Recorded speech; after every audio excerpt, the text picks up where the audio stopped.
अस्सलामुअलैकुम दोस्तों अगर आप बग़ैर वीज़ा के कम पैसों में पनामा, ब्राज़ील और बोलिविया जाना चाहते हैं तो ये वीडियो आपके लिए बहुत ही ज़्यादा इम्पोर्टेंट है। पाकिस्तान से पनामा, ब्राज़ील और बोलिविया किस तरह जा सकती हैं मैं आपको इस वीडियो में बताऊंगा।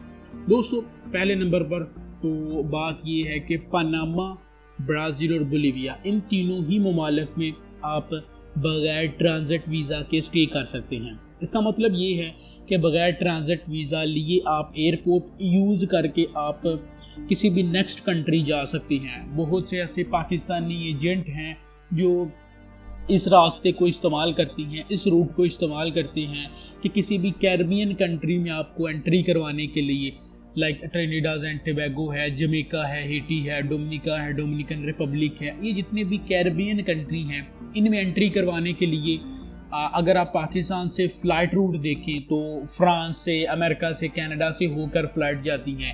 इस सूरत में आपको ट्रांजिट वीज़ा चाहिए।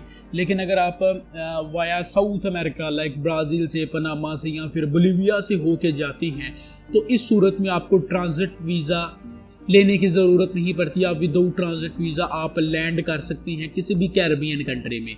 तो इस चीज़ का एजेंट फ़ायदा पाकिस्तानी और इंडियन सिटीज़न कुछ इस तरह से उठाते हैं कि एयरपोर्ट के ऊपर जाके किसी भी ब्राज़ील के, पनामा के, बोलिविया के एयरपोर्ट के ऊपर जाके वो या तो एसाइलम अप्लाई कर देते हैं फौरी, या फिर एयरपोर्ट से बाहर निकल जाती हैं। क्योंकि ये लाइक इतनी डेवलपिंग कंट्री नहीं है तो वहाँ पर ही काफ़ी ज़्यादा एजेंटों की एयरपोर्ट के ऊपर ही सेटिंग होती है।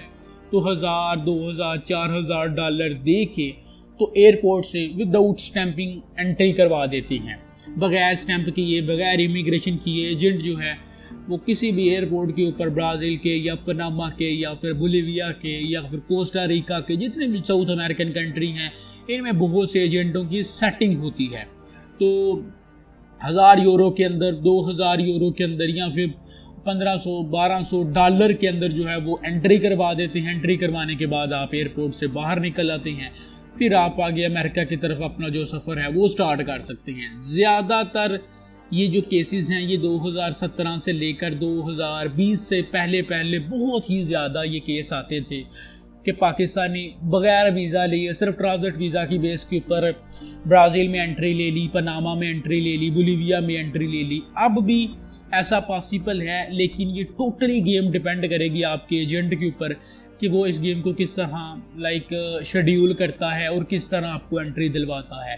ज़्यादातर केसेस में अगर आप पकड़े जाते हैं तो आपको डिपोर्ट कर दिया जाएगा। ये यहाँ पे फिंगर वगैरह का कोई भी हिसाब नहीं होता, तो दोबारा भी आप ट्राई कर सकते हैं, ये मैं आपको बता दूँ। क्योंकि यूरोप के अंदर अगर आप पकड़े जाते हैं तो आपके फिंगर हो जाते हैं।